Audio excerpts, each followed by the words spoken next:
Good morning, everyone. Good morning. Happy New Year. Happy New Year.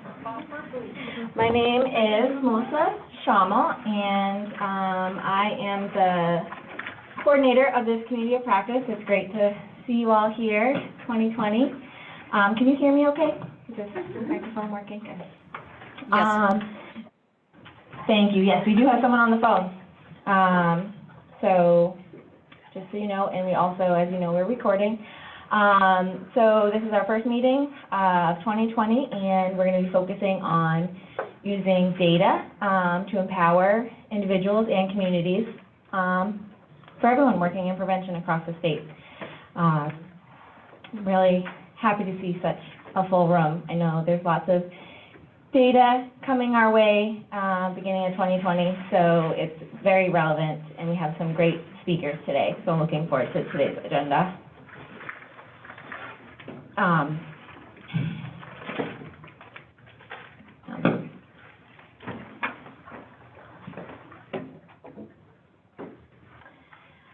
So I work for the Community Health Institute and under a project called the Center for Excellence, and we are funded by the Bureau of Drug and Alcohol Services to coordinate these communities of practice. So this is the prevention community of practice. We also have peer recovery support services, an MAT, and substance use disorder treatment community of practice that we run through the center under that funding. We have a planning team that consists of myself, Katie Shea Morgan as a subject matter expert, Adelaide Murray, who couldn't be here today, as my support. We also have Jill Burke from the Bureau of Drug and Alcohol Services, Beth O'Connell from Upper Room, I think I saw her, and Julie O'Keefe. The purpose of the prevention community of practice is to increase best practice knowledge relative to effective prevention, to build collegiality and professional mentoring among those delivering prevention services, to improve communication between and within systems of care addressing substance misuse, and to promote a recovery and resiliency-oriented set of principles and practice constructs. There are multiple components to this prevention community of practice, including these in-person meetings. We meet every other month. Our next meeting is March 11th, if you don't have it on your calendar. We also have conference calls if needed, if there's an urgent issue. That could be something that this community of practice could take on and coordinate. We have a bunch of resources and tools available on the Center for Excellence website. Under resources, there'll be community of practice resources and then prevention community of practice. And on those pages, you'll have tools and resources from past meetings, recordings from past meetings if you haven't been able to go. There's also a community of practice Google group. If you're not involved in the Google group and would like to be, please reach out to me. There's also, if you're not sure what a Google group is or how to participate, there's a Google group FAQ on that back resource table. Please pick that up, and if you have any questions, happy to answer them. We also provide technical assistance through the Center for Excellence. There's a technical assistance request form on the center website, and if you have any questions about what technical assistance is, or if your request falls into that, please reach out to me, myself, or anyone on the center team. I'll just point out we do have two staff here outside of the community of practice planning team, but Rachel Cohn from the Center for Excellence, and then Hannah is helping today. So for today's agenda, we'll do a round of quick introductions, just your name and your organization. We have a guest speaker all the way from our border state, Vermont, from Getting to Why. And we also have two peer perspectives from New Hampshire, so some local examples of this work. And then we're going to have a discussion about data resources and what's available and how people have used data. We'll have a wrap-up, and you have evaluations in your packets. Please fill those out. If if you are getting CTS credit, that is important for us, but we also want everyone's input on how these meetings are going. So I'm going to start with this table. If you could just, your introduction, your name, and your organization. So starting with Helen. So, I'm Helen Beatty. I'm Helen Beatty. I'm from Up for Learning. We'll be hearing more about our program up in Vermont, Getting to Why. I'm Sharon Kohler, also Up for Learning, and we'll be presenting about Getting to Why. Kim Haley, Second Start. Cora Long, SNPC for Stratford County Public Health Network.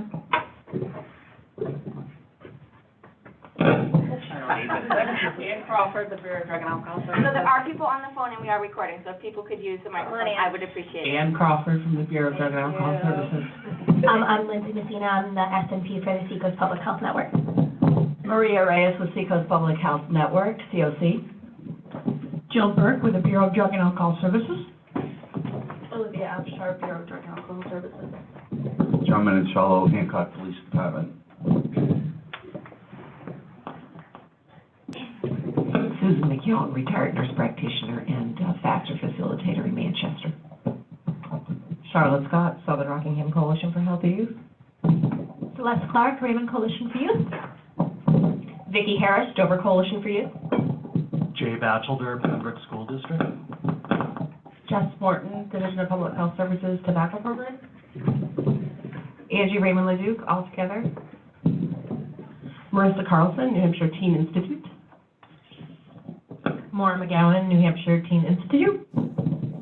Janet Voluk, Nashua Prevention Coalition. Jace Troy, Community Action for Safe Teens. Emma Patno, New Hampshire Teen Institute. Beth O'Connell, South Central Public Health Network and Adult Strategies.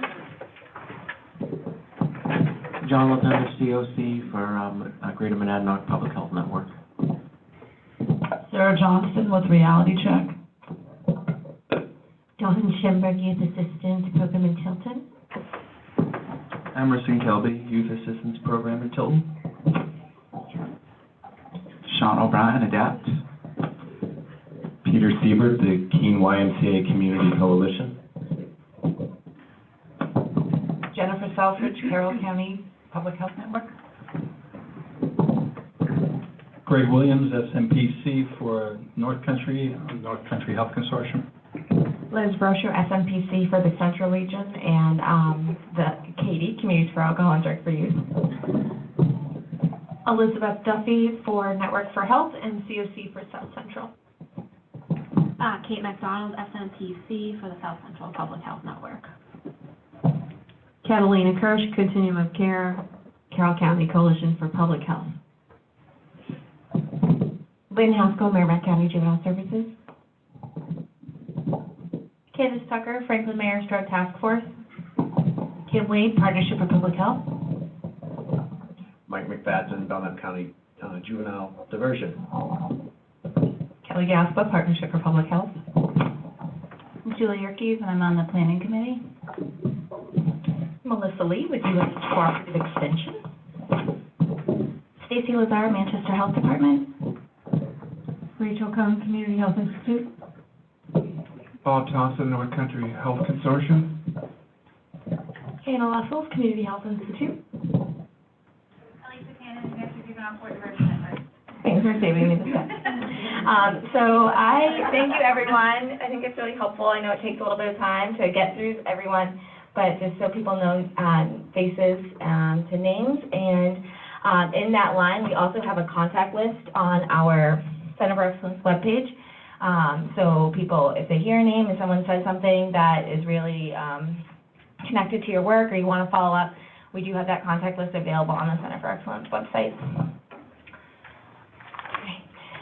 Oh, sorry. The objective for today is to, and sorry, I copied and pasted from our last meeting, so it's not all of this, it's just the first sentence. So to describe major components of strategies used to engage youth with YRBS data by the Vermont Getting to Why initiative, to identify strategies used by New Hampshire prevention programs to engage individuals with their own data outcomes, to name data resources available to prevention professionals in New Hampshire, and to discuss strategies for prevention professionals to engage and empower target audiences using data-driven approach. So with that, I will hand it over to Helen for Getting to Why. Thank you. Company. Okay, here we go. So I'm Helen Beatty. I'm the founder and executive director of an organization in Vermont called Up for Learning. Up for Learning stands for Unleashing the Power of Partnership for Learning. And I want to tell you a teeny bit of history that will give you the backdrop for then the bulk of this presentation being about one of our initiatives, Getting to Why. It's so heartwarming to be in a room as I hear public health time and time again. My first pass in my career was, I have a master's in public health, and for 15 years I served in that arena, and so it's really near and dear to my heart. Second part of my career, I became a school psychologist, and really I have seen the weaving of those two worlds, framing what Getting to Why is all about, and what I've been privileged to be able to create and be part of over time. So very excited to be sharing that with you today. Up for Learning, it really came from a transition from public health where I felt like a lot of my work was around empowering patients and family members to feel like they had a valued voice in their care, that too often they've lost a sense of participation, of value, and sometimes of their own dignity in the process of being in the healthcare system.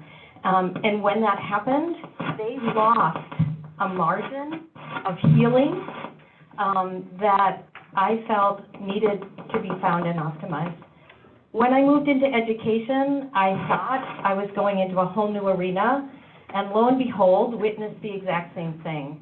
That the students who were referred to me for evaluations often felt like they were the problem, that they were deficient, and then they would spiral into a belief system that was predicated on that. And so what I then did was turn a corner to say nobody wanted that to happen. But the fact is the system needed to see young people as valued players. Like every young person deserved to be known and valued. They needed to have a sense of purpose, and they needed to be able to act on that purpose so that they really believed in their agency in the world.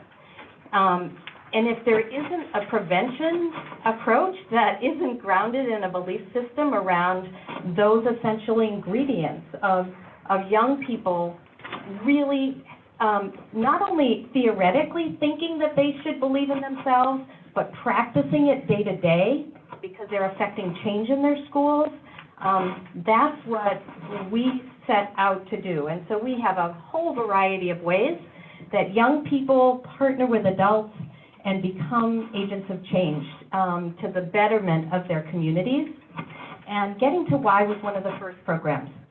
So I'm going to just show you the timeline, a little bit of a timeline on what that looked like. There we go. And now I have to get close to it because I can't read it. So in 2007, the Agency of Education held the YRBS data test. And the woman who was in charge of that, the CDC contact, recognized that it was a little crazy that we have fabulous compliance and return rates on YRBS, and we had an embarrassingly low number of young people who ever got to see their data after it was collected. And she believed deeply that this data belonged to them. And only they could provide a perspective and utilize the data as a catalyst for change in a way that we would be assured is deeply connected to the realities of the lives of young people. And I had done the same work. Some of you may know of Developmental Assets, the Search Institute Developmental Assets. another framework of data where young people own that data and used it for change, and we simply transferred that to the YRBS.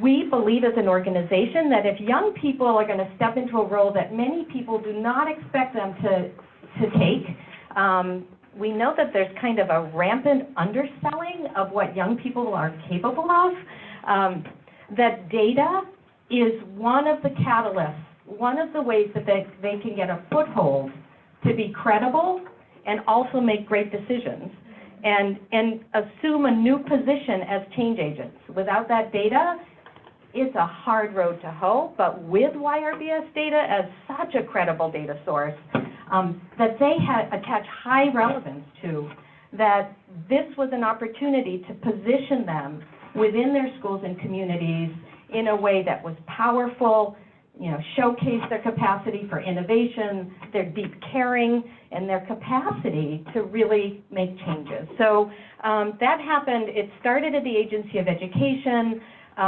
It shifted to the Department of Health. 5 years later, the ownership and the Department of Health has us as part of their strategic plan, and they have nurtured and shepherded us as a contributor and advocate ever since then. It was replicated in Albuquerque, New Mexico. This virtual world found us, and I went down to Albuquerque, and it's been replicated in a Native American school and a large Hispanic school, and then multiple others. So it says it's not just a Vermont bubble thing, that when you give young people meaningful roles and a simple process to let them act on it, it works wherever the setting is. Most recently, where I just want to highlight, we were able to work with New Mexico. They're helping us crunch data. We were able to publish in a peer-reviewed journal and qualitative data, and very soon we'll be coming out with a quantitative data that is all incredibly affirming of the impact of this program. So without further ado, Sharon has been a field-based. She shepherded this work in one particular high school, was like a face I love to see walk in the door in the early years with a team of students. So she's lived this deeply for over a decade and has become the coordinator and couldn't be a better spokesperson or for this. So I'm going to totally hand this over to Sharon now and let her give you a sense of what it's all about. Do you want me to take a clicker? Sure. So we are going to give you a kind of overview of how we do this. How do we put the data in the hands of the youth and let them bring meaning and then share that with their community, create change in their school and community. It's basic. We have a 6-step process, which I'm just going to touch on, and then we're going to show you a video, which I think it's a hard thing to visualize, and so we've got a video that we're going to show you, so bear with us, but I think it gives you a much better sense. You hear from the youth, and you see some of the steps in action. But basically, what you're going to see is we conducted training, which is a youth and adult-led training, so students are learning from their peers. A core team comes with an adult advisor from each of the schools or communities that is participating in Getting to Why, and they come and they learn in a really hands-on way. How does this look? How do you analyze data? How do you recruit peers? How do you build an asset web? So we run them through those activities.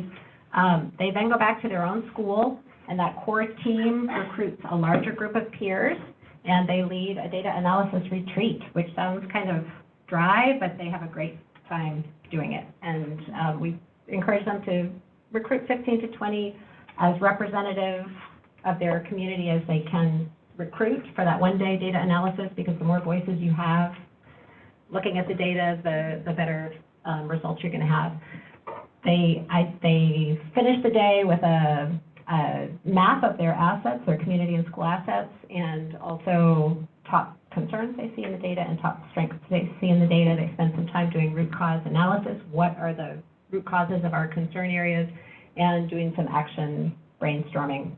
The next step, the core team then hosts a community dialogue event where they bring in members of their community and school, adult and youth, and present what they've done so far and lead dialogue around root causes, action steps, and try to really hone in on some things that they can do, that they have the capacity and power to do, and hopefully recruit some support from community members as well.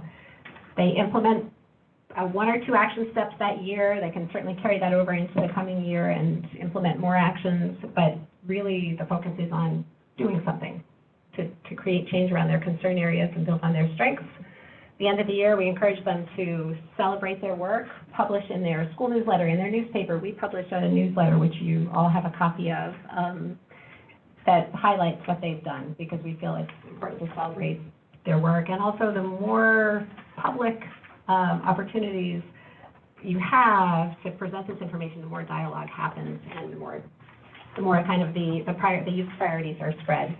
And then the teams try to keep it moving by recruiting new students for the next year, maybe helping promote the importance of taking the YRBS survey seriously the next year, continue with action steps. So it's really a cyclical process that schools can do, or community groups can do, over and over again, which is what, as Helen said, when I was working in a high school, we did this for 10 years, and it was really powerful. A lot of things happened, and culture shifts began to happen, even not just concrete changes that we had implemented, but also just kind of a culture shift in terms of looking at youth as experts in their own health and wellness.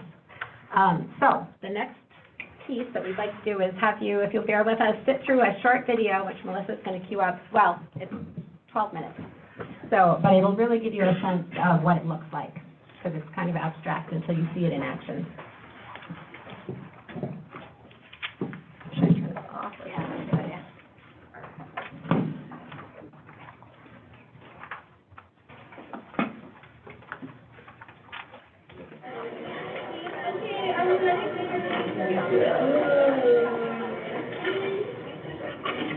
To even just get students thinking about these problems, I think a lot of times students and adults both sort of push aside the problems and think about, don't tend to think about why things are happening. And so even if it's just starting a conversation about the problems that we're experiencing in our schools, I think it's helpful.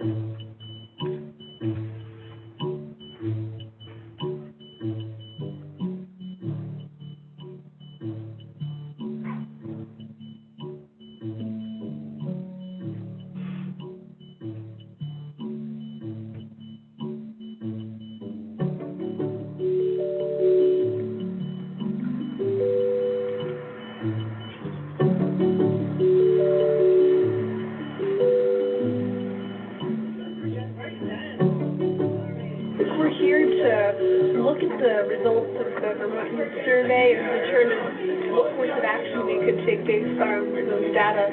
But not sure about the specifics. I'll look forward to see where it goes. So the Youth Risk Behavior Survey is a survey that's taken every other year by young people across the country, and it's used to sort of get a snapshot of health and risk behaviors that young people are showing or experiencing. I've seen some of the YRBS data for our area, but that doesn't mean I know how to effectively interpret it and use it. And it just kind of felt like we weren't being listened to and a little, like, talked down to. And There's a lot of dialogue between adults about what can we do to fix this problem. I see it when people are talking about electronic vapor products, when people are talking about marijuana use. I'm kind of excited to get a little bit more of a smaller conversation going with students and try to get more of their perspective and ideas of where this could go.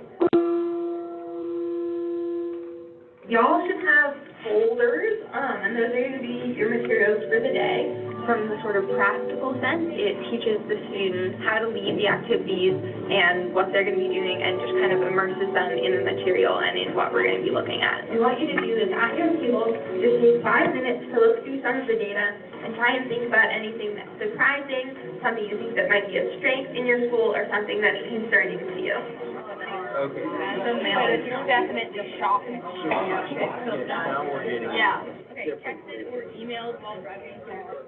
Huge percentage of sport-related concussions. So that was kind of interesting. Was that something that you were, like, really surprised by? Yeah.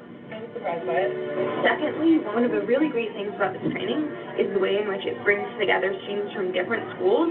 These are a framework that we're going to use to look at what are some of the strengths in your own community. So Nadia's going to tell you a little bit about those, and then we're going to get into an activity. So it's really important to think about assets when you're thinking about the strengths and even the concerns in your community. Vermont has a really robust theater and athletics program. Maybe you should talk about the support groups, and then I can talk about the leadership of them, because that's kind of There were, I think, 80 people here from high schools, all the way from the very southmost county of the state to the northmost county of the state. And so it's really interesting to go to the high school training is usually first, to go to the high school training and hear these really deep ideas about certain problems, and hear, you know, students really considering the different things that they can implement in their school and how they're going to make things happen, and then go to the middle school training and just see all this excitement. So for middle school, we actually had a record-breaking group. We had 12 schools. We've never had that many schools before. Right now, we're starting to gather information. You're all going to gather folks together. You're going to analyze the data, hopefully by the end of November. You're going to share that data and your analysis of it, hopefully January with your community. And then you're going to move to action, take some of your concerns and make changes. And at the very end of the year, reflect on how you did. You can tell that they know that what they're doing is important, and so even though they're only 10 or 11, they're thinking about what they want to do and really considering what is best for their school. 21% in South Supervisory Union felt sad or hopeless in the past year, and then 19% in Vermont felt sad or hopeless in the past year. It's like 19% isn't exactly like a big number, but it's still not like, it's still a big issue. Yes, we are getting up there, we are getting the necessary information out there, but when they start thinking about, like, how would I change these activities to better fit my school, how am I going to implement this, I think that that's the really important part. It sounds like you want a more equitable way of inviting people this year. Okay, so I think that's a good thing to visit with this group. And are we going to have an application process? Yeah, they should do that, so like they give a good reason why they want to come and what they are hoping to get out of it. It can be scary, especially for younger students, to speak to a group of, 130 people, but when students are ready and they raise their hand and they get ready up and they want to share, you can tell that they're really excited about and engaged in the material that they're working with. We have a lot of social justice groups and groups for students in the LGBTQ plus community. Like for your religion or whatever, people could see that as weird and not normal. So I guess they could support you for that. Like on a sports team, you have your teammates and they support you. And then out of school, we have our families and friends. So we hope they walk away with an understanding of the process, the tools, at least some of the tools that they need to implement the program back in their own school, confidence that they can be the ones standing up there and leading others through this process, and that they're excited.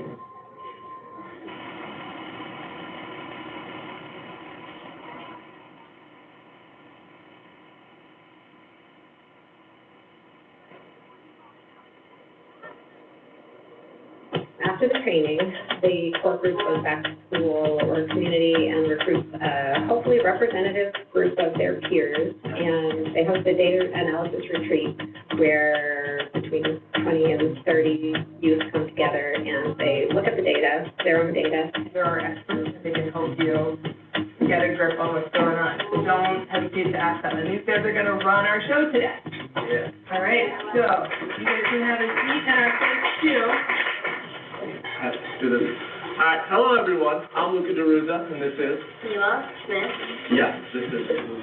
Anyhow, so today we're going to give you some facts, some hard facts, and we want your thoughts about these facts. We're going to think of, I think Brad as a group is going to think of some proposed action steps to help stop, think about what's good on the survey, but also think about what we can do to stop the not so good things. Heard tell what one person thinks is the group discussion and proposed action steps to move forward to get the best possible results. I've been really impressed with how the students are able to have those uncomfortable conversations very openly and respectfully, and with an ability to show a lot of empathy in terms of understanding other people's experiences. All of it relates to females, like females harming themselves without wanting to die.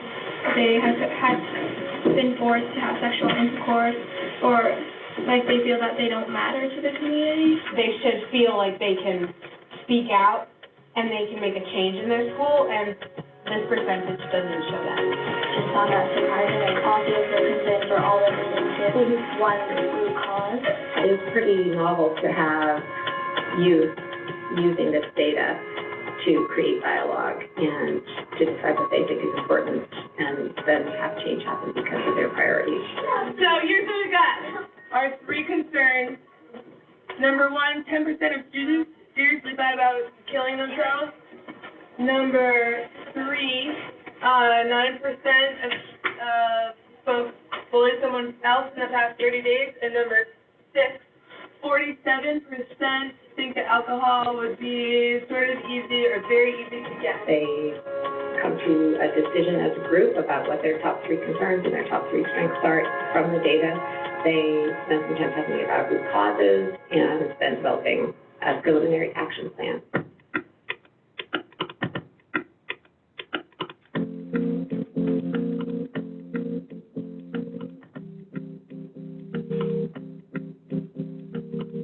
The core group and anyone from the data analysis who would like to join them plans a community dialogue event where they share their priorities and what they've done with their community. Tonight, you will have an opportunity to review the work our students did that day and help identify more assets to support our community may have to help address our concerns.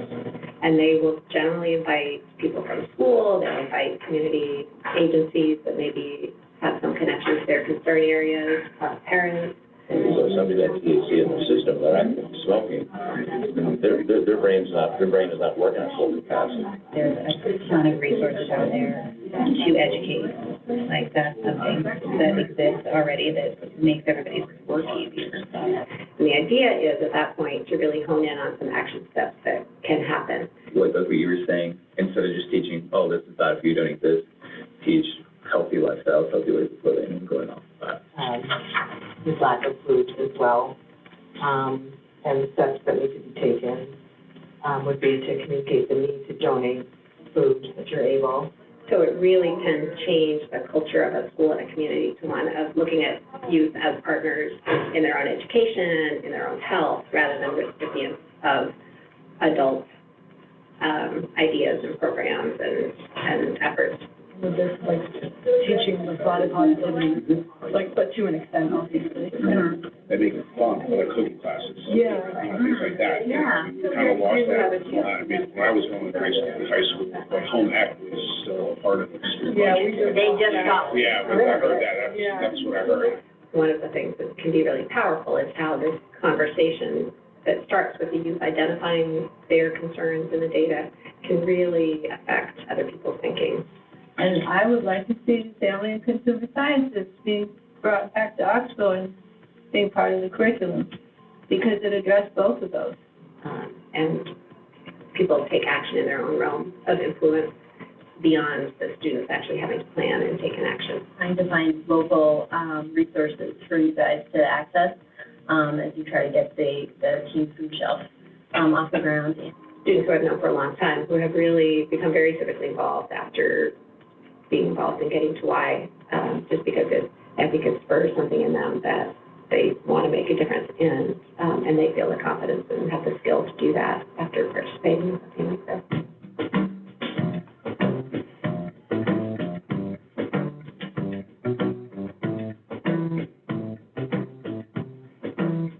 An example of how the dialogue can motivate others to implement some kind of a change is at Oxbow, where they identified food insecurity as one of their top concerns. Another student who attended, who happens to be part of the National Honor Society, made the connection between the Getting to Why team's concern and some things that they have been talking about at the National Honor Society. So they actually took that concern and decided to create the food shelf based on the community dialogue that he had attended. It's the Oxbow Food Shelf, and it's a place where you can take food if you need it, free, and you can place food in it if you want. It's really for anyone, but like we're trying to make it so people who need the food can have this food. You're the team. What do we see as happening in the fall with this group? So we keep this food shelf, Right. and expand on it, put a little more focus on mental health. Healthy relationships? I noticed those were kind of problem areas in our data. Like anxiety, depression, and trying to help people who have that. We did have quite a few people from the mental health community at our community events. So maybe we could reach out to them to see what kinds of things, resources they would have to bring into the school. I feel like the most important thing we can do is to join as a multi-generational community to work on issues that really matter. So for me, I think that's the magic of the work.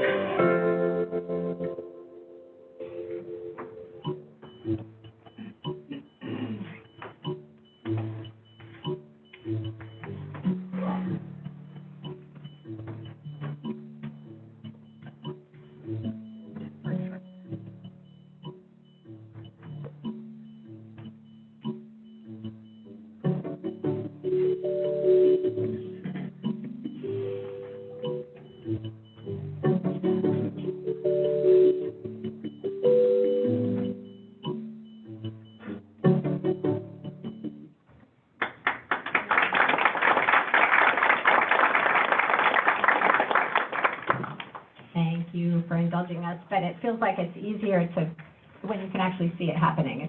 It's one thing to talk about it, but another to actually hear from the youth themselves and see what they're actually doing.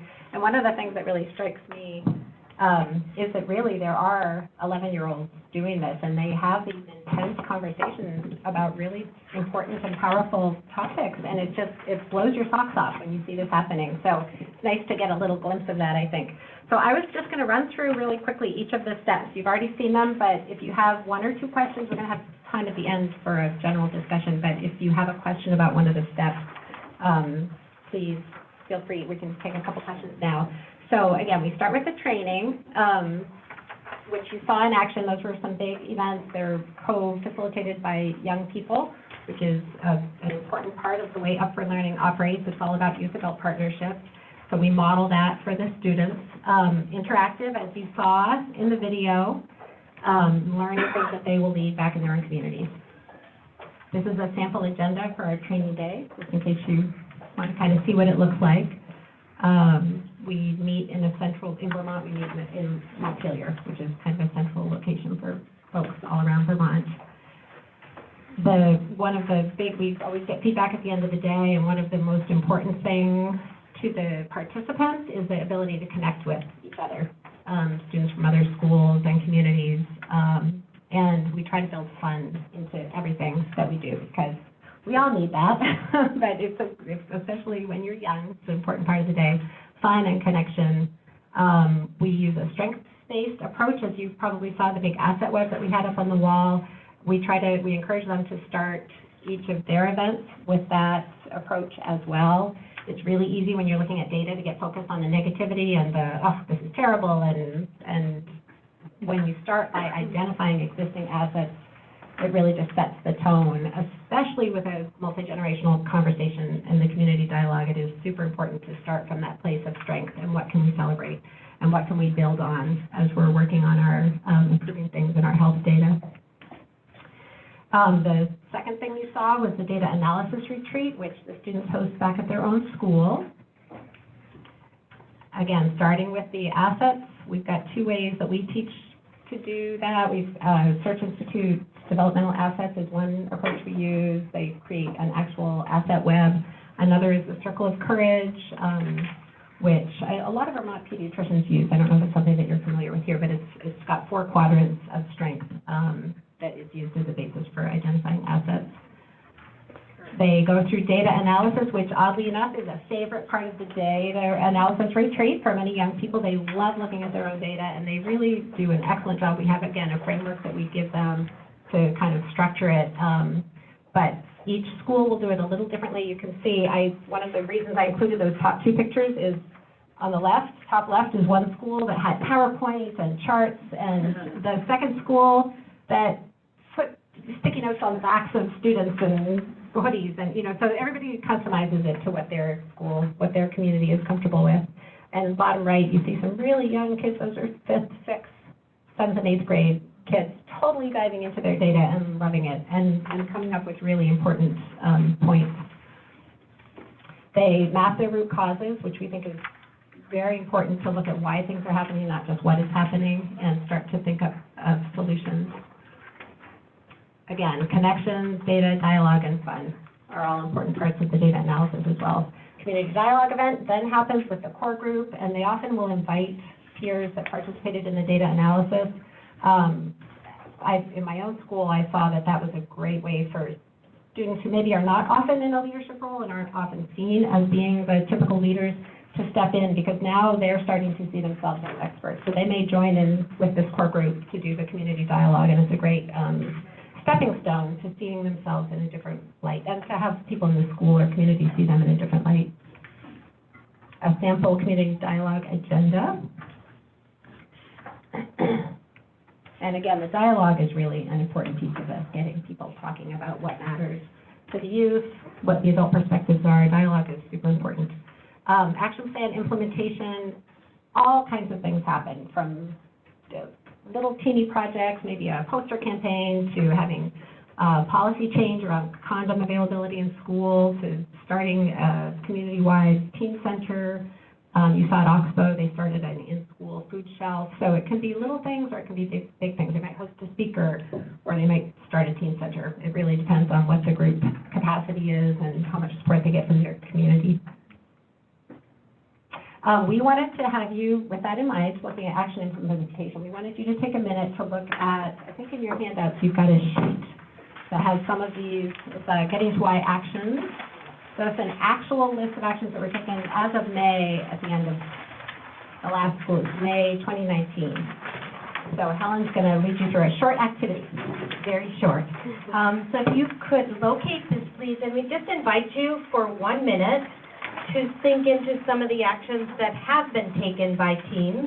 These were, there are many plans, and often from that fall some definitive actions in the given year. This is a list of actually what teams did last year. And so I invite you to just get a sense of that for 1 minute, but then know that you will have 2 minutes to talk to a peer about what of this list stood out for you, or any other aspect of what stood out for you in the presentation up to this point in time. So giving you a breather and a way to begin to chew on this information yourself.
All right, for the sake of time, however far you got on that list is exactly where you should have gotten to.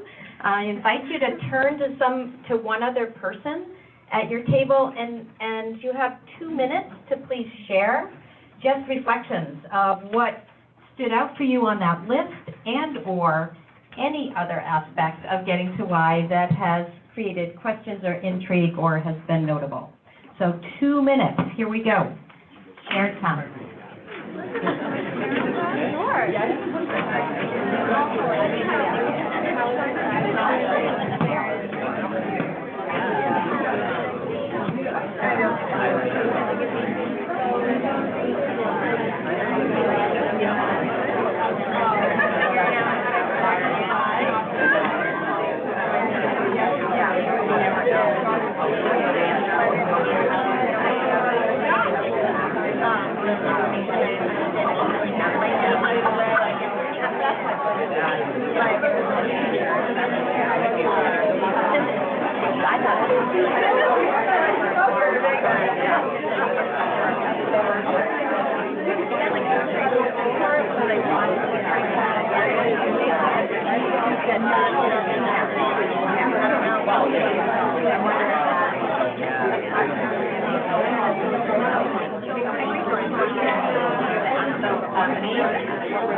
One more minute.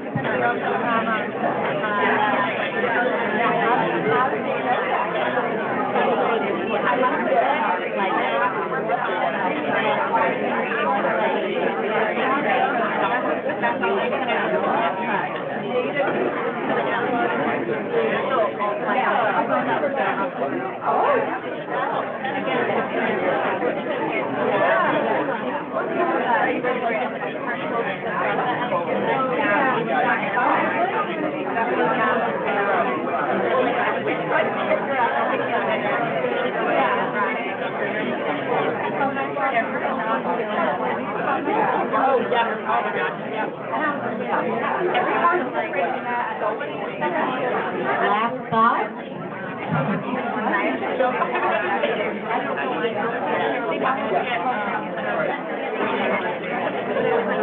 Okay, if we could call you back, please. We are gone. All right. So if we're we are going to open this up to general questions in a couple minutes. Hopefully we've seeded a few of those thoughts or questions or reflections. Sharon's just going to give you a few last tidbits, and then we'll move into a more open dialogue. And we have a little time at the end of the session as well. So here we go. Did you have something? What is a Ghost Scout? Oh, a Ghost Scout is, it's a sad activity that highlights impaired or distracted driving. Which is a sad organization promotes, shows. SAC students again? Yes, destructive decisions, yes. So I think one of the teams used one of the sad activities. So they walk around and yes, to highlight the percentage of, or the numbers are representative of general statistics. Yeah. All right, is everybody ready? I know it's hard to stop talking about all these exciting things, but I'm going to just finish up real quick and then we'll go to questions. So again, we talked in the video about reflecting and celebrating. These are just some articles that have been in papers or newsletters. We, again, really encourage people to create as much awareness of what they've done as possible. We also connect all of our schools with their local health liaisons and prevention consultants through ADAP, or alcohol, I don't know what the acronym is here, but the alcohol and drug abuse programs and also the health department, because they're wonderful supports in terms of getting resources, having local pediatricians or prevention experts. One of the schools in Montpelier got really connected with their domestic and sexual violence prevention program because they had identified sexual violence as one of their top concerns, and they are continuing that relationship so much so that they were written into a grant that the local agency applied for and got. So they'll be partnering as a youth voice component of a big grant because of their identifying that in their school as a concern. And then again, we encourage people to keep it moving, and these are some of the ideas about how they do that. So we provide, because this has been around for a while, we've got some really good materials. Each team gets a manual with tons of resources. It's got the rationale, but it also has sample agendas. It has icebreaker activities, pretty much everything we could think of that they might need to do. Question rating form to help them go through their data, asset web template. So we've got a handy manual that's online and also paper copy that all of the teams get. And then this is our contact information. If you have any questions later on, my card's also on the back table. So I think that's it for the stuff we had to go through. I would love to hear, Helen and I would both love to hear and answer any questions that you have. I think we have about 5 minutes or so for questions, comments. Yes. My biggest question is there a certain group of people that you find pulling away from this that what I have found, and it breaks my heart amongst everything else I see, is there's a whole group of people, young kids especially, that have given up on life at such an early age. They have no faith, they have no hope, no meaning in their life, and then they go home to dysfunction times 10. And then what they're doing is they're turning to alcohol and drugs to feel better. I mean, everybody wants to feel better, and you know, you go there, and I speak to people on a daily basis, and I go like, what are you thinking? Everything that comes out of your mouth is negative, negative, negative, negative, negative. There's not a positive thing that comes out. How does that? Yeah, does this program, do you find people that are, there are certain students that pull away? How do you get to them? That's my biggest question. That's a great question, and certainly we can't reach everyone through this program, but I have found, as a practitioner of it, that I was an SAP, a Student Assistance Program counselor, when I was running this in a school, and it felt that this was a very accessible approach for a wide variety of students. And sometimes the students who would come to these data analysis retreats, or who would then become part of the core group, were kids who had been suspended for a substance use violation, or who had been in my office or a guidance counselor's office a lot because of depression or whatever. But they are experts too, and I think this values such a wide range of experiences, and because it then leads to dialogue. And there's not really a right or wrong when you're having dialogue. It's really, you're getting lots of different perspectives, and your voice matters, but so does the voice of everybody else at the table. So I think it really is, it can be an uplifting experience, and it validates each person's perspective and each person's experience. So even if it's someone who's coming from kind of a dark place or a troubled place, they can actually engage in a pretty meaningful way. And some of the schools will kind of recruit from more of the traditional leader groups, and others have a really broad range of kids come to the training, and you can see that they feel connected through this approach of looking at actual data, which addresses all kinds of strengths and concerning areas. They each have something to contribute. Yes, there are going to be a few who just cannot get to the place of being hopeful, but starting from the strengths-based perspective, everyone can usually identify at least one, even if it's just a person in there that is an asset. I remember going to one school where they had an asset web that was almost all names. It was, instead of big concept things, they were just writing down all the people who they felt were, and hopefully everybody has at least one of those they can add. So I think this particular approach is more accessible than others in terms of connecting with those kids who are having a struggling place. Yeah. Just a really quick story. The community dialogue opportunity, where there's an absolute priority on a diverse group of students. In one school, there was one child I particularly remember who was from that place of a continuous struggle. He then became a leader he was part of the analysis. And then on the dialogue night, he stood and told his story. And I don't think there was an adult who knew him, who had a dry eye, that they had seen him as a totally different child. And in this moment, he found his place of rightness and dignity. And I think that's the opportunity here, that these children are no longer seen as the problem or deficient, but rather part of the solution. And they have a platform and a credible way for them to assume a role that affirms exactly that reality. And until we start giving them the platform, that stereotype will only feed the discouragement. Great question.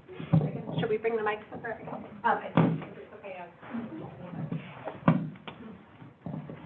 So I have one comment about what was just said, and then one quick question. But for many of us that have been involved with the CADCA trainings and know Teresa Bishop, who's one of the fantastic leaders of some of their programs, she coined a phrase when we had our training with her that we need to change the wording from a youth at risk to youth at promise, because they live up to their labels, or down, whichever way you put them. My other question is, in Nashua, we have 2 high schools, 3 middle schools.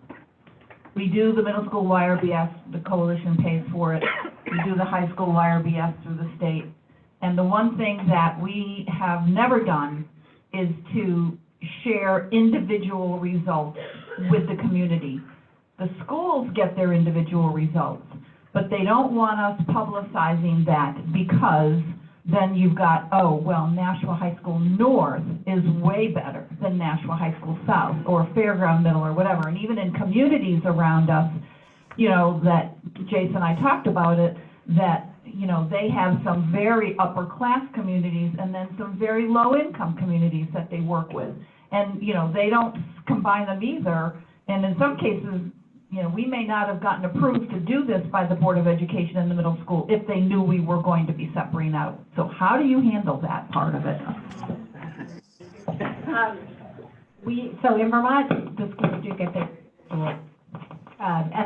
supervisory school district reports, and the comparison generally is between the state results and the school. When a school is looking, when the youth are looking at their results, they are seeing the state results in their schools. So we don't see a lot of comparison between communities, even in, like, I live in a county that has 3 different school districts, and I just don't hear those conversations. So I don't know if it's just a norm that has developed over time. But there is also the option of using any level of the data. You could use county level data, you could use state level data. We find that the youth really value seeing their own data, you know, knowing that this is me, this is my community, but you can define the community in a larger context if that's helpful. Yeah, and that's fine. I think it must just be a norm that's developed over time with people having access to that local data and not making those kinds of comparisons because there are so many factors that come into it. But every school will have some things that they're really proud of, and every school will have something that they're really concerned about. And because we're looking at it from a problem-solving approach, it's not, ooh, that's bad, you know, you're a bad school. It's, okay, here's something that we can work to improve using the strengths and the assets that we have. So maybe it's just something, but you certainly can do it at a county level or state level of data if that is more helpful. Some of my questions have been answered. Comment first, we do this in Manchester. We brought in national leadership training groups, and we brought together 8 high schools, well, not 8, yeah, about 8 different schools. And some of the kids that came to that original leadership group were honest in why. We asked right on the form, why did you come? And they say they just wanted to get out of class. 3 in particular right now, some that have graduated from our group, have gone on and have spoken nationally. So to address that, when you empower them, they get their footing, they feel like they have a sense of purpose.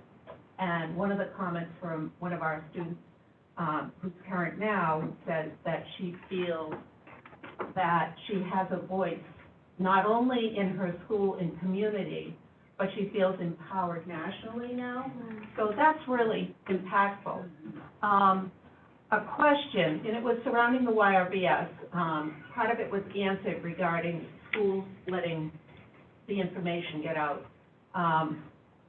In Manchester, we have different high schools, and so we group them together. We do a district-wide because of that. You know, one school gets more than the other, which actually they do, but I'm not saying that out loud. And then we have some very affluent schools and communities. And one of the things that the students, and we were wondering if the kids were going to say, oh, you know, they're better than us or we're terrible or something, they found what they drew out of those comparisons, we all make them, that even though it was a wealthy school, they shared the same problems. And that right there was really important to draw out. My other thought was, you do YRBS, how long does it take from the time? The quick turnaround in the last few cycles, as you all know, has been incredible. Ever? No, yes. Okay. I think we're all in the same boat with the change in how the data is prepared. I would just just like to put an exclamation point on starting with strengths. And the identification, often those schools who are struggling with socioeconomic variables, the richness, when you have them do asset mapping, the richness of community, and the naming of that is perhaps rivals or even exceeds those of some of the more affluent areas. And just that continuous affirmation, like we don't have to be embarrassed. We don't have to assume that label or the stereotypes that go with that name us or own us anymore when we choose to see a rightful side of who we are that is imbued with strength, like saturated with strength. And that's why we always start with an asset perspective and also say some of our solutions lie in those strengths. So, you know, it's not just a strategy to feel good about what exists, it's to say, here are some of your answers. And when you go into action phase, you go back and look at that asset map and say, what can you do more of that's having an impact in your community? You don't have to do something new necessarily, but do more of what you do well.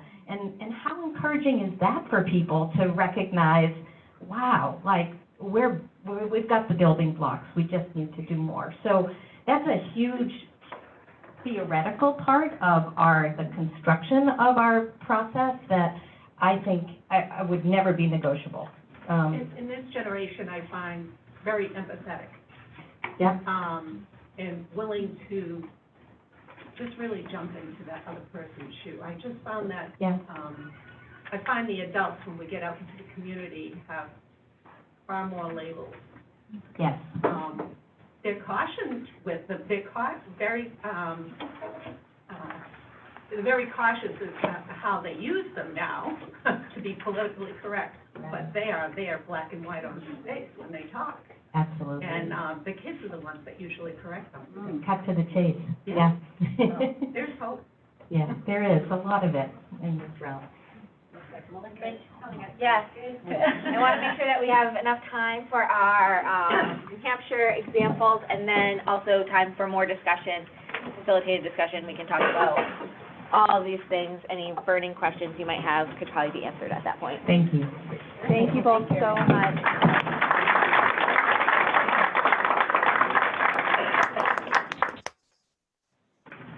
So I am going to invite Liz Brochu up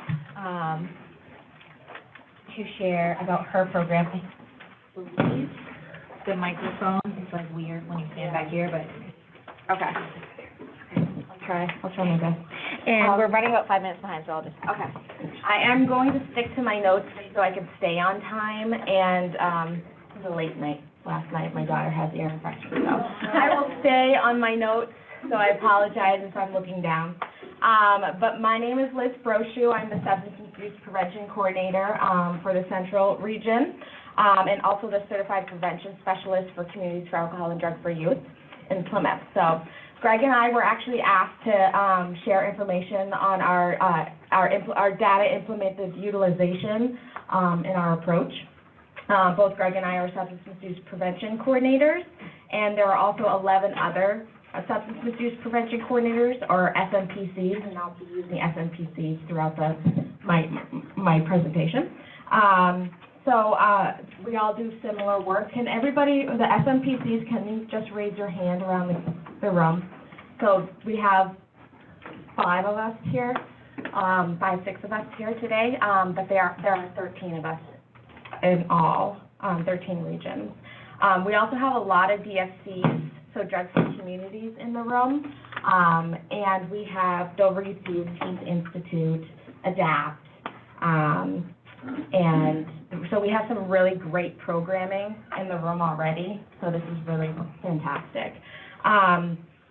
So Greg is actually going to speak about his dynamic youth program in the North Country. I'm going to kind of switch it up a little bit, and I'm going to speak a little bit about our newest program, which is the Parent Advocacy Council at Katy. So I'm gonna talk about that. All right. Where do I go? Here we go. Oh, no, okay. There we go. So my predecessor, SMPC, Polly Morris, some of you know Polly Morris, actually proposed the idea for increased parent involvement in prevention. And I inspired and implemented the program 3 years ago. So every year, the SMPCs create logic models, so we all love our logic models, to map and measure program outcomes. So Polly actually completed the logic model, and I stepped in as lead SMPC with a logic model already submitted and underway. So when I looked at the logic model, I actually became really concerned. As identified outcomes were, let me just read this, increased parental disapproval of alcohol, tobacco, and drugs, increased parental knowledge about how to talk to their children and set parameters and boundaries regarding substance misuse, and decrease parental apathy and permissiveness.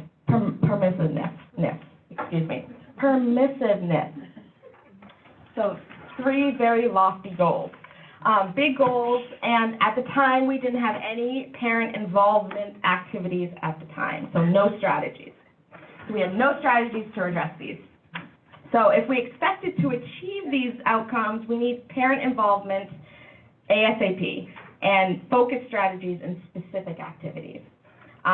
So as we all know, getting parents to the table is an extraordinary feat. I'm going to keep messing up on these. Okay, down. So in looking at the YRBS data from the 2017 survey, we learned that the Central Region's 30-day use continues to be relatively high compared to the New Hampshire statewide averages. Our youth were essentially telling us that they weren't getting prevention messaging at home from their parents regarding drugs and alcohol. Almost half of the parents were not having the conversation with their children about the dangers of substance misuse, so 46% in Hemi-Baker and the Newfound region. So we know from research that kids who learn about the risks of drug misuse from their parents are half as likely as their peers to try and use drugs. So silence isn't golden when it comes to substance misuse. And we like to share this, what's your message, and I'll have this on the back table. This was actually created, I'm blanking on her name, but she's from Nashua. Betsy Hood in the Nashua. Betsy Hood, yes, and we use this at every parent, our outreach. It's phenomenal. It really gives some talking points and lets them know where they are. So thank you, Betsy Hood. So my challenge was to increase parent perception of harm and disapproval.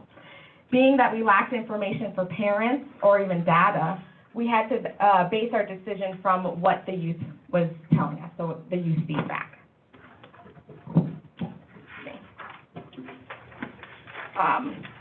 It was clear that we needed to listen directly from parents if we wanted to increase parental perception of harm.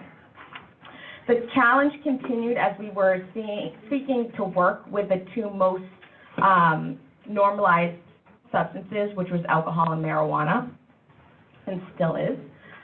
So locally, we've seen a downward trend, so the softening of the perception of risk of marijuana in parents. So it was clear we needed a new way to reach parents and get them involved in prevention and keep them involved over the long term. So I was literally getting ready to push the boulder uphill, not only by developing this program, but pitching it to my executive director. So I brought the idea to Deb, and I was met with immediate resistance. And if you know Deb, she's always the one who's like, let's do this, we're going for it, yes. She said, no, absolutely not. So for those who work in the field and who have worked with parents, we know how difficult it is to generate interest in extracurricular activities outside of school, sports, the theater, and art. Really difficult. So we've sponsored parent-centered initiatives in the past only to have really low attendance. So rather than investing limited resources into another failed parent-focused initiative, she actually suggested us contact BDAS and change the goals and the logic model. So, no, we didn't even do this. I didn't even let it get to that. So this negative response she gave me, it made me even more determined. So then I actually brought back the YRBS data. So this is where we started using the data right at the beginning. And I really wanted to underscore how important it is and what the data was telling us. And we needed this creative parent approach. I presented the data to her and asked, how are we going to move the needle without parent involvement? Because that is the missing link. The data demonstrated why this initiative was so important. Plus, I really believed in it. And now, Deb actually is really proud of this initiative, and she actually was the one who wanted me to present it today, so just wanted to plug that for her. All right, so after I got Deb on board, she agreed with me to go to the surrounding PTAs and PTOs to present local data and resources. So the parents that we spoke to were really locked in. So when we started sharing the data, especially at Plymouth Elementary School, they were really concerned about the age of onset. So we then, this is a data in the slide that we show pretty much at every prevention presentation that we do, and some of you are familiar with this. This is the SAMHSA data to enforce the need of prevention education at an earlier age. So Deb says that the pink elliptical, I don't know if everyone can see that, but that is the addiction pipeline, she calls it. And it represents the age of onset, with 90 of those struggling with the addiction beginning substance misuse before the age of 18. So that is the surge, the pink elliptical. And I don't know if everyone can see that. So right here, that's the pink elliptical, the addiction pipeline. So this really captured the attention of the parents, showing the age of onset, and this actually shows 12 as being the age of onset. After seeing this, the parents of Plymouth PTA wanted to begin even earlier prevention education at age 9 and 10, so the 5th grade. Plymouth Elementary School does have a middle school health class that goes through alcohol, tobacco, and other drugs, but the parents wanted social emotional education even earlier. So we not only generated the interest of the PAC, the Parent Advisory Council, but we actually seeded the PAC's very first initiative, bringing in-school prevention education to Plymouth Elementary School 5th and 6th grade. So the first PAC meeting was October 18th, 2017. And the parents created the vision and started planning the first annual Shout Out to Parents event, and I will talk about that a little bit later in the presentation. So the PAC vision is to foster empowering interaction among community stakeholders with a focus on giving voice to parent ideas and concerns, as well as encouraging and enhancing parent participation and involvement in our community. So it's really that giving that voice and empowering them. So the top parent concerns, following our initial PTA meetings, identified was the number one concern was the addiction crisis. Oh man, I have 5 minutes and I'm just like, so there was the addiction crisis. So they got the launch of the programming. So Lions Quest curriculum, I don't know if everyone's familiar with Lions Quest. So the 5th and 6th grade at Plymouth Elementary School had Lions Quest, or started the Lions Quest programming. And the PTA realized that it was the age of onset was really scary, so they realized that. And now the Lions Quest curriculum is in PES, and also 2 districts and 7 schools now. So once again, this is all because of the vital data and the parent call to action. And when Jewel came on board in 2018, in January, when we all kind of figured that out, the parents wanted as much information as possible, and we delivered, and they were able to mobilize other parents, and they shared information through social media, word of mouth, and they were able to get that information out as soon as possible. So this is the survey that we had the PAC fill out, and this was really to collect a baseline data for parents, so their needs and concerns, and what we've been lacking in the past. So this is, so that's the survey that we worked off of. So every meeting we share, I'm sorry, I'm kind of trying to rush through this.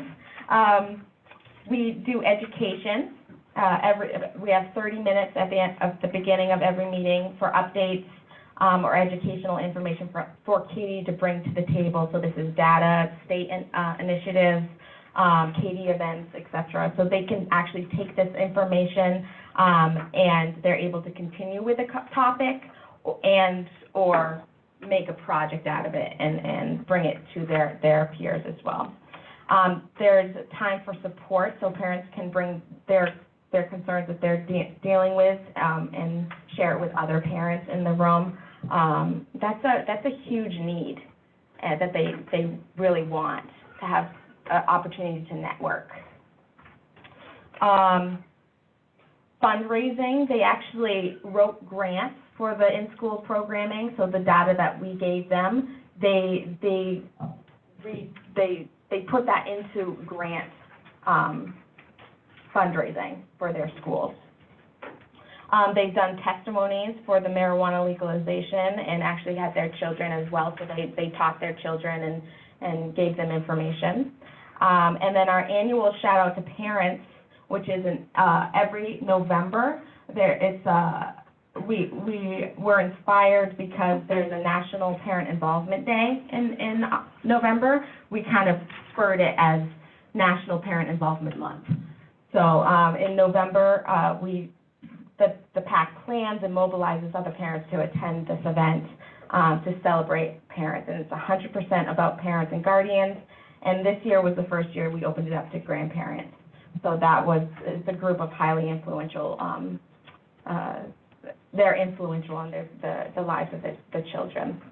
So, and as you can kind of see, the theme is mental health. So in 2017, it was parent mental health. 2018, mental health and resiliency. We had Lynn Lyons come in. And then 2019 was technology and the mental health impact on the health and well-being. So it's a night of education, networking, and fun with great food, live bands, and it's a place where parents they're able to enjoy a night out and with other parents who are or have gone through the same experiences. One thing that the PAC really wanted to do was Parenting Wisdom Initiative. So the parents get together, they brainstorm, and we have parenting wisdom on our website, and we share with other parents. So it connects them all. And then we also do a post survey at the end of the event. These are to gather more parent data. This is the data that we got, and some future topics that they want to hear about is more mental health, childhood stressors, safe travel to and from schools, depression in youth, pornography and vaping, encouraging kids to try new things, body image. So it's really interesting what kind of topics parents want to learn about. So this is a picture of our PAC team, well, some of them, but it's a lot of fun at the PAC shout out. So after seeing how successful the PAC has been in the Plymouth area, 2020 is going to be the year to spearhead the Newfound PAC, and that's the Newfound Bristol area. So this was always my intention to have a PAC in the Plymouth and Newfound area.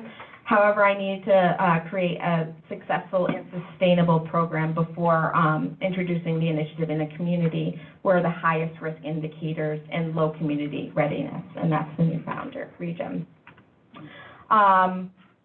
So with the help of principals, community coalitions, local community centers, and 1 or 2 interested parents already, the recruiting process for 2020 Newfound PAC is already on the way, it's on the way, and our goal is to have 5 to 8 interested parents come the first meeting, which is February 13th.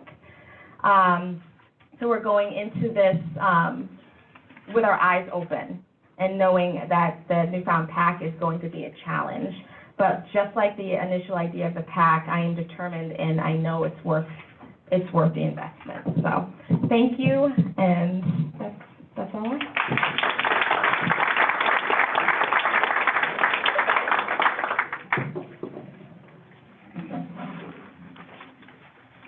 Thank you so much, Liz. Sorry, we're running a little bit behind. So we're going to cut a little bit, or we're going to have to cut a little bit of the discussion at the end, but we'll give Greg 10, 15 minutes. And so Greg is joining us here from the North Country Health Consortium. He is the prevention coordinator up in the northernmost region of the state. Yes. Hi, I'm Greg Williams, and I am from the North Country, so it is different up there. And we had some snow this morning, so I want to give a special thank you to whoever invited me to speak today. Be up 2 hours early. Thanks to the one. I'm not going to point fingers, but thanks for the wonderful ride through the notch that I'll never forget. I got to see a lot of the notch. It was about 20 miles an hour, so. But thank you. So today, I'm going to talk about a couple of things. One of them being youth empowerment and how we do it. We all do it our different ways, but there's a lot of similarities, and you'll see some of them. Oh. Tricky. Go the other way. Okay, and obviously this is about data, so what types of data do we use? And how does it inform what we do? And I will be going quick. How do we use it to best leverage success? There we go, it's even quicker. How well do we listen to our youth, and how well do we speak their language? Okay.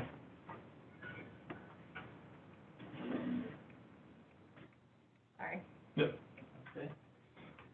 And here's a little data point that most of us, we get our data like this. We see the percentage of high school students reporting e-cigarette use is climbing, and what we're going to get into is how we deal with it and how we've been dealing with it. As prevention is disseminating the education and knowledge of the problem that we're dealing with. Obviously, disseminating knowledge like this, how we about nicotine salts and how they can get into your lungs quicker and all that kind of stuff. It's all great stuff to disseminate to the public informationally. I don't know what's coming up, but how does the data drive what we do? And what we're going to highlight is our Up-Granted Youth Conference, and that's ironically similar to Up for Learning, right? I mean, I did not know about that before. But I'm going to go back real quick, right? I'm just going to go back to one slide right here. Current trends. This slide. All right, so when we look at this, we look at the increase to 27%, right? But our approach, although we want to drive down those numbers, we think of it more like driving up the numbers that you don't see, like the 63% or 73%, whatever it is that you don't see. We're trying to drive those numbers up by empowering youth. okay? So that's what our UP conference is kind of about. Right, so the Upgraded Youth Conference, it's an annual celebration of positive experience shared by North Country youth, bringing together regionally, they're brought together regionally to share uplifting stories that inspire their peers to take action and lead each other in a positive direction by example. And that, hopefully, will drive the numbers of the YRBS in a positive direction. We hold it at the Mount Washington Hotel, and like I said, it's a celebration, so we shower these kids with some gifts. We kind of celebrate the positive things that they're doing. We make a really big effort to celebrate what they're doing, have it at a lavish place, and it's been great. But it started out in 2016. It was a small event, very successful though. There was no budget for this one. You can see it's not at the Mount Washington Hotel.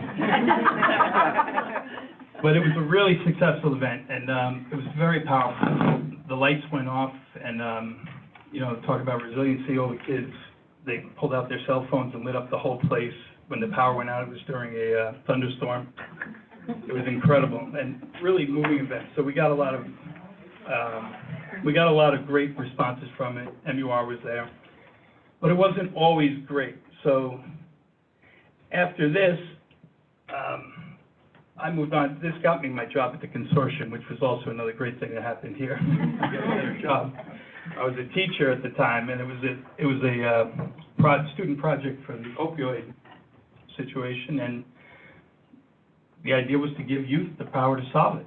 Okay, so we wanted to give them the power, the complete control and power over this event, and I was given the freedom to let them do that. So it was great. And then I got my job, and I wasn't allowed to be involved, and our team wasn't really involved, so some adults wanted to take it over. I'll just use that expression. The adults wanted control of it. And the next event or two that they had was not successful because they were imposing an adult agenda. They were doing what they thought they should do, but they weren't really listening. We got it back, and I can tell you, we poll the youth, we use evaluations from each one of these, and we really see what they want. We see how they want these events to run. We see what they want to do, and then we let them run it. We use YLTA.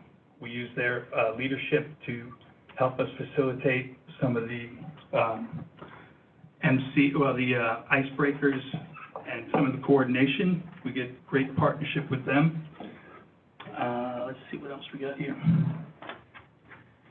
So yeah, it's about the same thing, giving them the power to empower. When we got it back, it turned into this event, over 200 kids. You can see, they call out what speakers they want. There's Justin Spencer from Chaos and Kindness. So they want him, they get him. We do what they tell us, basically. All right. So as far as data goes, our pre and post evaluations of these conferences, they're incredibly valuable. And I've watched them go up and down, but I can tell you the greatest success that we've had was at the last conference. We got 120 evaluations, and I kid you not, there was 119 of them, almost 120 of them were all positive, saying that they want us to continue what we're doing. And the only thing was the cold cucumber soup. That was the only complaint. Mount Washington has to cater the event. We can't bring in our own food. But that was the only real complaint. So, of all the events, we've been successful, and it's because we're listening to them. It's because we don't dictate what we think they should be having and listening to. We let them speak to each other and empower each other. Hopefully that will drive everything in a more positive direction. Because in the North Country, yeah, it might not seem like there's a lot to do. You might seem disconnected from the rest of the world. The same problems exist all over, but there's a feeling of despair that we're trying to change. So we're doing it by celebrating the youth rather than trying to tell them not what to do. But we were trying to get more kids to realize that when 80% of your peers are not vaping, that's the in crowd. That's being more, if you want to fit in with the 80% that are not vaping, okay? So again, we asked the question, how does it inform what we do? How do we use the data to leverage success? How do we listen to our youth, which is probably the most important, knowing how to listen, and how well do we speak their language? I think the biggest thing we can do is know when to step in and when to step out. I think that's where a lot of people have problems when adults are. I'm a coach, and I think as I get older, I know better when to let things go and when to pull back. But even I have a fight team, so we do fighting. But the most traumatic is probably teaching my daughter how to drive. A 15-year-old to drive a. That scares the hell out of me, but, but knowing when to let her go, even though I'm sitting there like dying inside because I don't trust her, I have to trust her, right? But you got to know when to tell her, you have to know when and when not to, because you have to give them trust. And that's an analogy that I thought of when I was thinking of this, knowing when to grab the wheel, but knowing when to just sit back and hope for the best. So, that's pretty much it. I'll try to speed it up for you. Thanks. You're welcome. Any questions?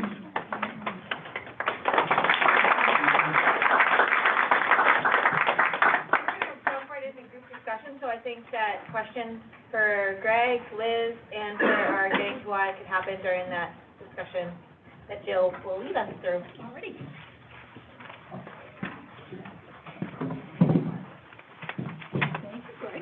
And thanks again to all our speakers. Yeah, exactly, and that's exactly what I just wanted to say. Let's celebrate their successes and all of our successes and give them another round of applause.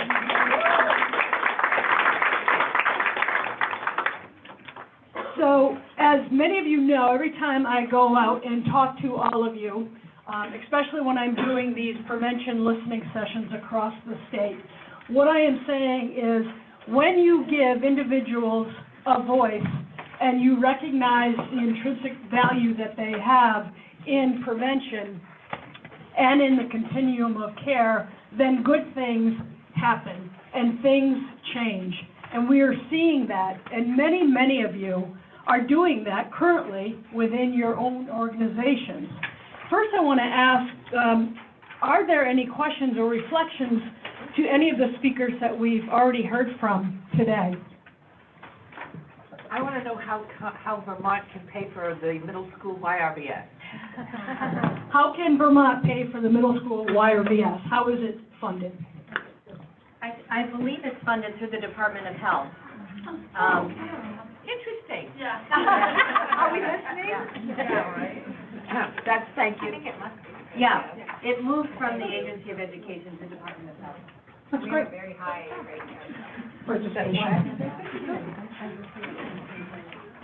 Are there questions? Any other questions that you have?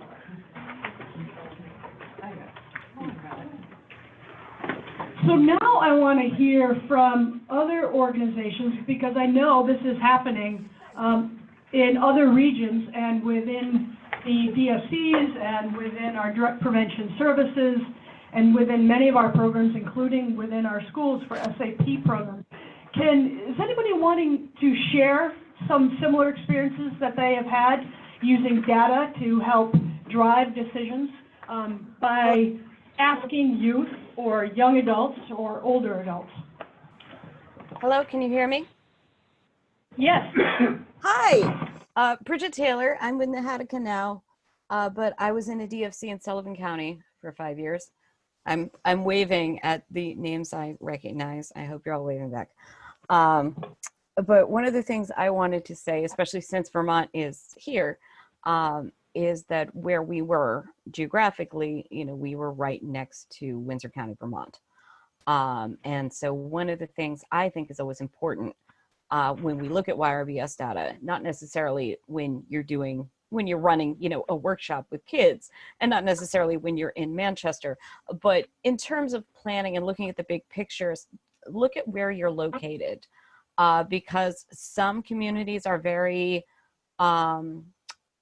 I don't want to use the word insular because it sounds so negative, but some communities are very self-contained. That's the word I'm looking for. And, it may be that the kids in one school are mostly hanging out with the kids in one school, but some communities very much cross either a regional border or a state border.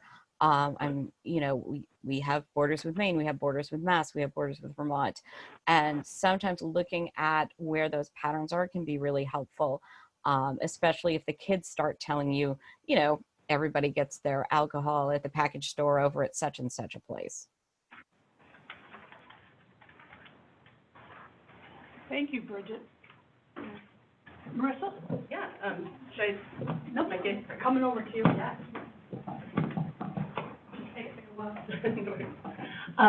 Yeah. So at the Teen Institute, I think there's a lot of ways in which our work crosses over with this, but certainly in listening to you getting to why, there's a lot of ways in which our Leaders in Prevention program for middle school students dovetails with different points of that process. Students attend in teams of typically 8 or so kids from either a school or a community group, an after-school program. And throughout the course of a weekend or a Friday to Sunday, we take them through a public health planning process. If you're familiar with the SPIF, the Strategic Prevention Framework, you would see a lot of similarities there. So they're really talking about what's going on in their community, what are they seeing in their school and their community, and then talking about what do they think is, those root cause things, right? What do they think is contributing to that? And then what could they do, to start that action plan? What could they do that would impact those problems they see? So that's, super exciting. And we, because of the style of the program, we haven't brought in as much of that specific data because we have students coming from lots of different parts of the state and a few groups from out of state too. But certainly getting their insight around those issues and then seeing what they do back in their community for prevention projects is really exciting. So. What are some examples of the prevention projects they've done? I can bump it over to our friends in Manchester because one of their middle school groups, there was a team last year that attended LIP, was pretty recently featured on WMUR for a vaping awareness project that they were working on. And in a very similar way, yes, 8 kids came and attended that specific Leaders in Prevention program, but the group that worked on that at the school is broader than that, right? So they brought it back, got more people excited and engaged about what their action plan was, and worked in and had a chance for leadership opportunities for students who weren't necessarily part of the retreat, but that, energy focused outward and got more and more people involved. That one was pretty substance specific. What are some other great examples? So he can, what have your folks done? So my kids went to the Leaders in Prevention training that weekend and decided that bullying was a really big problem in their area. And then you guys asked what you wanted them to do about it. And they said, we're going to hold a festival. And I said, what? I said, okay. But they were really passionate about it. They were really driven. And they were able to put together an entire festival for not only their town, but the entire community, so 8 surrounding towns, in a matter of 2 or 3 months. And they got attendance from over 200 or 300 people there. WMUR showed up, a couple different local news stations showed up and interviewed them on why they were doing it. And because of LIP, they had this whole action plan and game plan and messages that they wanted to spread, and were able to accomplish it really well. And I just want to add one other point around our Leaders in Prevention weekend is that they are coming together with teams from other parts of the state. So they're both being able to share their experiences, but also see the differences that are being experienced throughout. So we had 2 teams that were working together on one workshop, and one team was identifying that understanding around diversity was really low in their school when they saw how high it was in the other school. And that impacted them greatly. Like seeing that, oh, our understanding of diversity is really down here, and we need to increase that was incredible. But then they also get to see where, like, Manchester kids and North Country kids have a lot of shared experiences as well. So it gives them that really rich understanding of those shared things.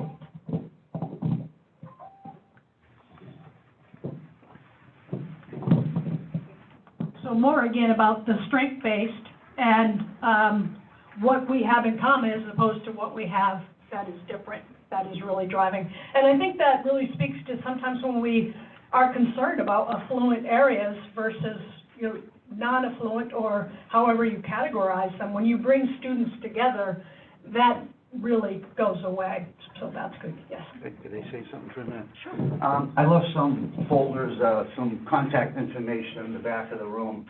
I've tried this whole new program this year. I've been working on it for a couple of years. And what I've found out through 30 years of law enforcement, it breaks my heart.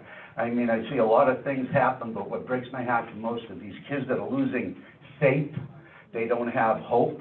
Some of these kids go home to houses that the parents have addiction problems and everything else. And they're feeling if the parents are like that, I can't do anything with my life. The message I try to give these kids right now, have faith, have perseverance, and don't give up. A lot of these kids, I see them in high school, they gave up on middle school, and it's like they can't go any further. You know, I see them, it kills me.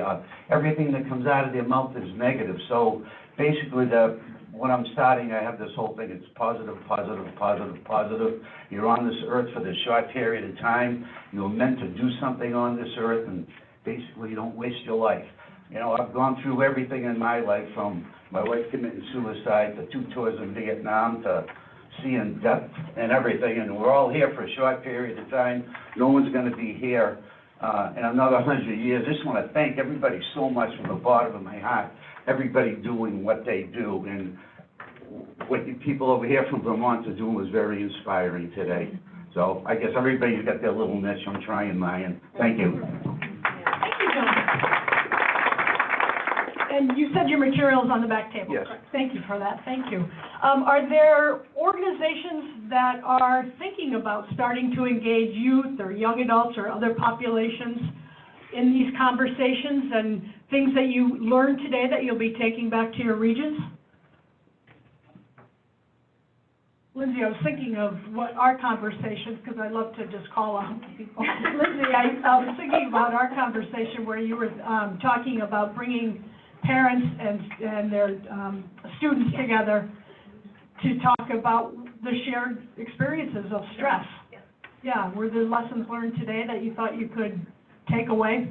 Oh, definitely. And I think using, because before we were going to use both voices, like the parents and youth, which we still are going to do, but it'd be nice to have the youth share their own experiences instead of us kind of sharing what they said.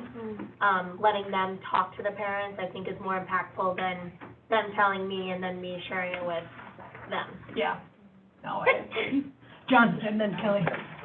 Because I know it raised the hand before. Oh, Peter, I'm sorry. I'm short. No worries. I know it's hard to. This is my first community practice meeting. We have a new coalition team, and I'm inspired from what I've seen and heard today. So I'm going to go back with new energy and hopefully make some of these things happen in the Keene area. That's great. Thank you. Good to hear. So I'll be reaching out to a lot of you. Contact list on your website. Just in terms of takeaways from today in the Winnipesaukee Public Health Region, there's a really robust group of us in the regional leadership team who have always worked to engage youth and have them at the table. We have 2 middle school representatives as part of our regional leadership team. For the first time ever, it's typically been high school in the past. But I really love we're having it's really taken a while to get here in my 5th year there. We're having our first ever Youth Regional Summit, Partners in Community Wellness Summit, that is focused on youth. It's totally 100% facilitated by youth. But when I heard the folks from Vermont speak, and then even just my colleagues that I get to see pretty regularly, I really got energized, and there was some buzz. These are my regional people, my DFC and diversion, and folks at the table I work with pretty regularly. I was just thinking how inspiring that that assessment that you're doing with youth regionally, and then breaking that down community-wide, and us being in positions where we have the opportunity to really provide some heavy-duty TA and support with that around the spiffs and digging deeper into the whys. It's stuff we know, but it's reinvigorating. It's really inspiring. So I appreciate all the sentiments today, for sure.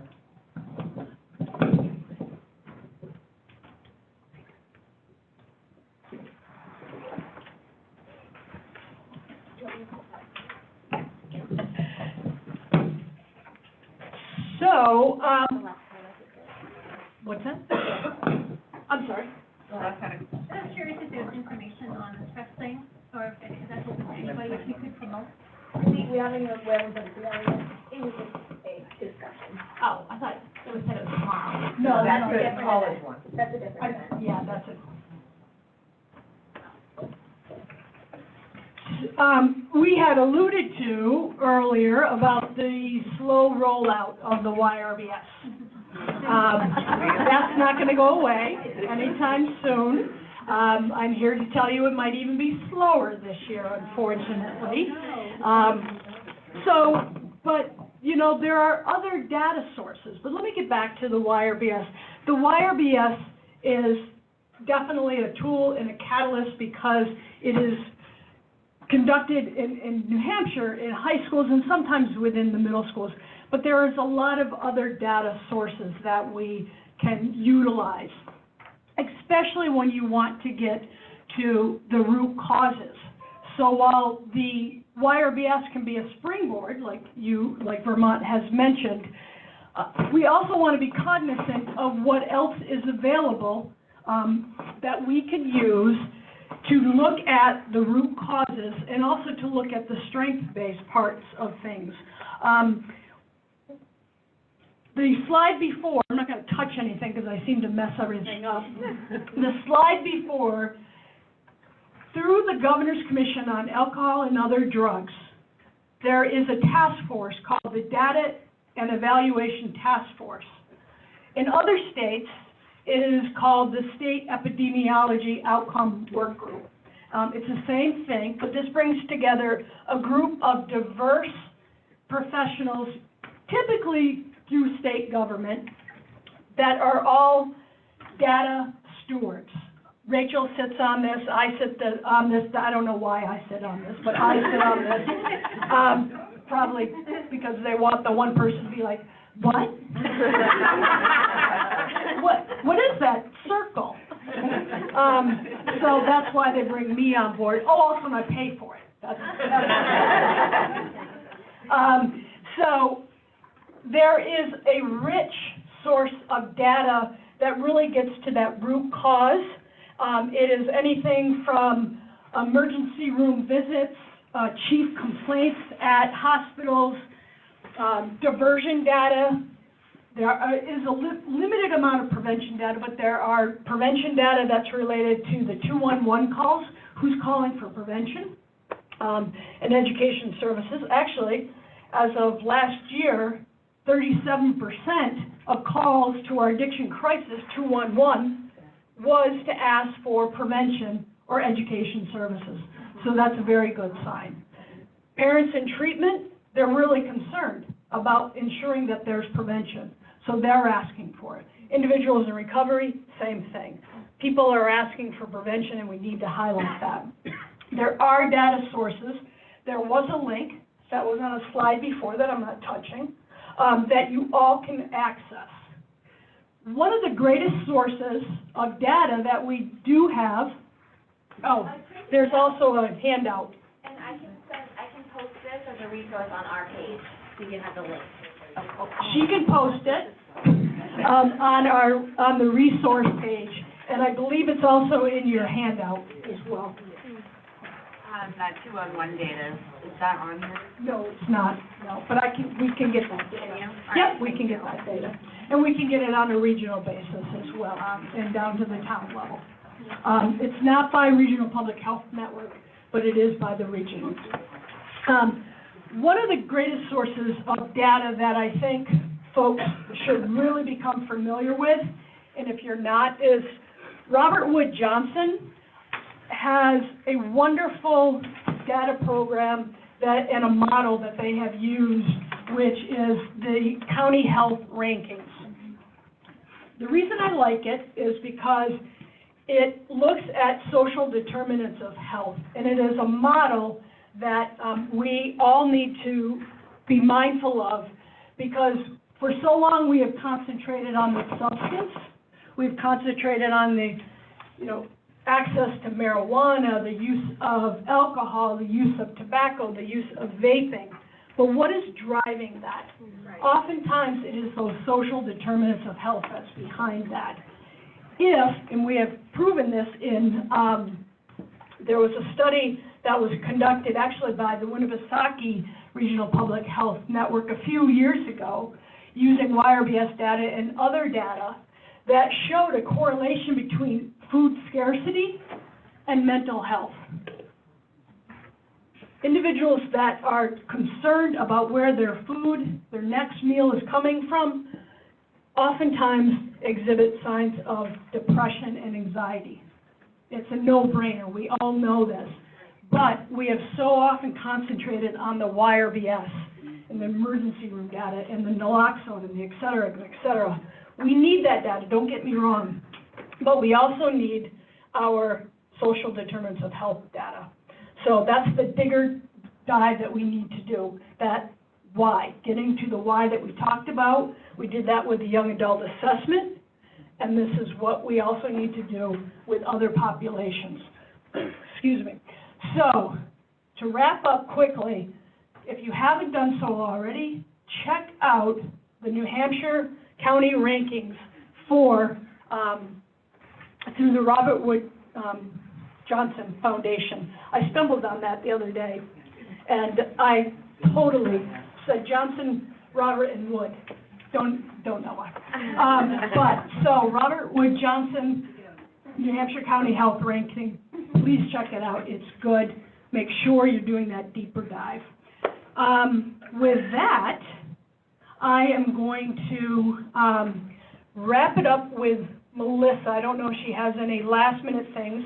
The next meeting is on March 11th, which is, in 6 days before the greatest holiday on earth, St. Patrick's Day.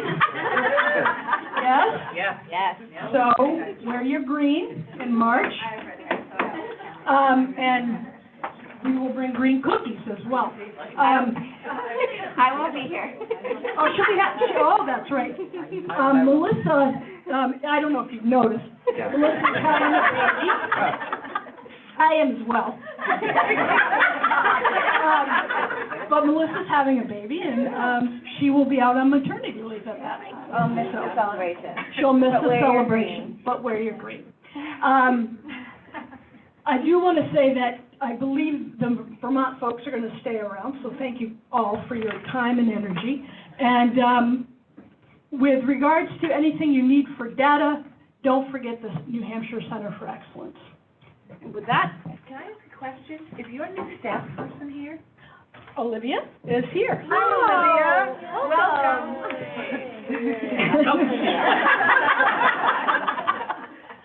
Thank you.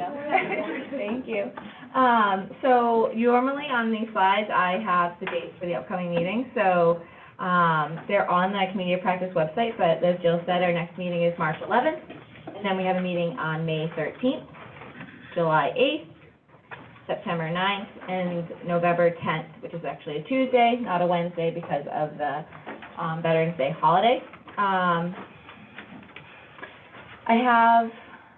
We have our fancy name tags. Please return these so we can reuse them. That's much appreciated. And so, if you do have an evaluation, please check out with Hannah so we can get that CPS credit administered to you. And we do have this room till 1 p.m., so if there is any networking that needs to happen, Jill is going to kind of take a group over here for a discussion. But other than that, the room can be used for you all to kind of use as networking. And check out the resource table. Thank you all for coming. We'll see you in March. I won't, but I'll see you in May. Thanks, everyone.